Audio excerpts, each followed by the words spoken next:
Typically, with any piece that technology, you get what you put in. Pump 1 unit of energy into an electric toaster, and you'll get about 1 out in the form of heat. That's just the first law of thermodynamics. Energy has to be conserved. But there's a piece of technology called a heat pump, where you get for every bit of energy you put in, you get 3 to 5 times as much heat out. What wizardry is this? Heat pumps have been held as a climate-friendly heating solution to traditional heaters. Most of which operated by burning fuels. So much so that in 2021, heating building was responsibility for about 10% of global energy-related CO2 emission. Heat pumps reduce emission in 2 ways. First, they run on electric, meaning less fossil fuel as the switch to renewable energy. And second, they are more efficient than their counterparts, using less energy to produce the same amount of heat. Where typically oil or gas boiler is at best about 90% efficient. Some heat pumps can achieve 5,000% efficiently.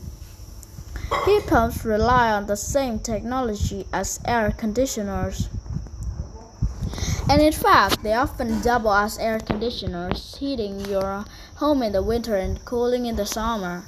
How? Air conditioners take heat from your home and move it outside. To do so, they harness the second law of the thermodynamics. One of the first say that the heat will always move from a hotter object to a cooler one. When you turn on your AC, a fan blows the hot air from your home cover coil, obtain a substance called refrigerant. A refrigerant molecule turns into a gas relative low temperatures. Scientists collect thermal energy from the hot oil in your home. It boils. Then it passes on into a compressor, which pushes the gas molecule closer, then heating them even more. And now that gas is hotter than the outside air. So when a fan blows over the refrigerant, thermal energy transferred to the comparative cold air outside. As the refrigerant releases heat and it starts to reliquefy, it goes through an expansion valve, which decreases the pressure, causing it to get even colder. Now it's ready to pick up more heat from your house and start cycling again. In winter, heat pumps work exactly the same way, but this action they pick up heat from outside and move it into your home.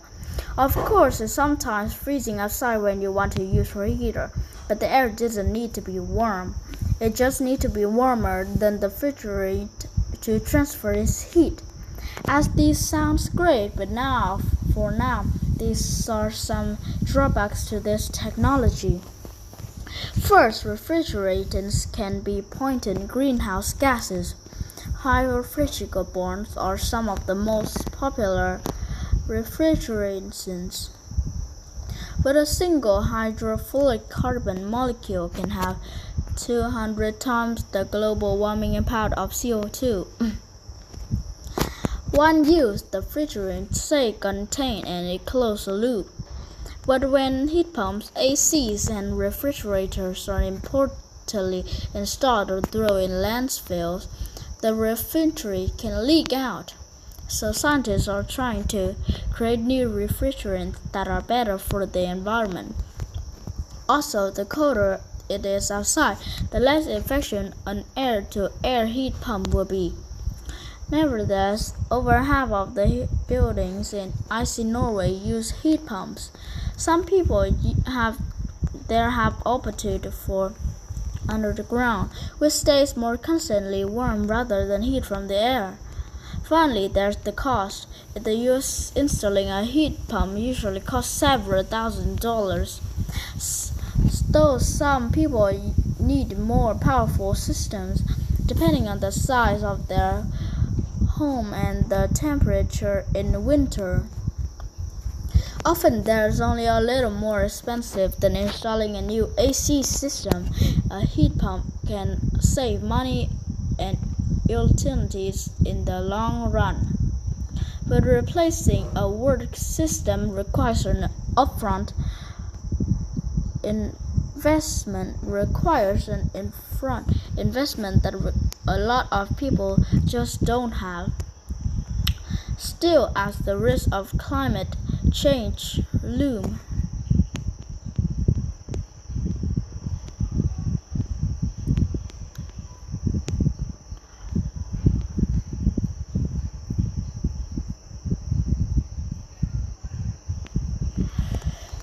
many countries are offering subsidies to help with the cost. And some cities are creatively harness sewage, and data centers as heat source, using heat pumps in manufacture and even create giant heat pumps for entire districts. So there are some heat pumps actually breaking the first law of thermodynamics. Of course not. They're just not using their electricity to make heat. They're using it to power the compressor and spin the fans. They get the extra energy for free from heating the air for underground, which is now by putting 1 unit energy, you get 3 to 5 units of heat out. Seems like magic, but it isn't physics. But it's just physics.